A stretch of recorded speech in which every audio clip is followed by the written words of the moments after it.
भैया हो हम है चुनी चौहान। एक कार्तिक के महीना में एक बाझिन क्यों भुकरुआ तारी। देखी वो बाझिन छठी में से का गोहार लगावतिया। चली इस संगीत के माध्यम से सुनल जाओ। करिले पुकार सुना, करिले पुकार सुना हमरो छठी मैया हो। करिले पुकार सुना हमरो छठी मैया हो। दे दललनवा ताना मारली गोपनिया हो। दे दललनवा ताना मारली ननदिया हो।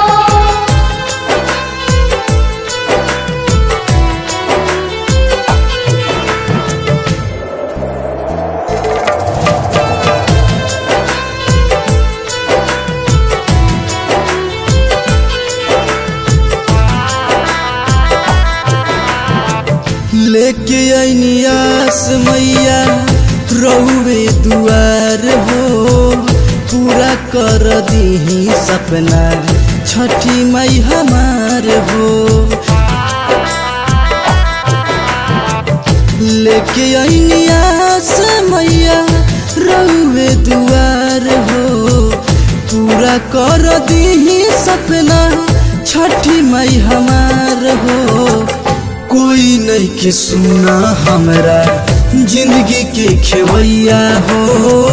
दे दललनवा ताना मारली ननदिया हो।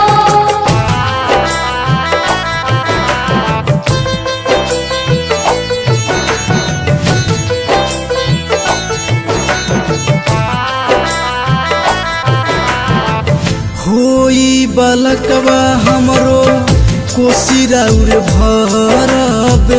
दुनु बेकत मिली के छठ हम करब। होई बलकवा हमरो कोसी राउर भरब।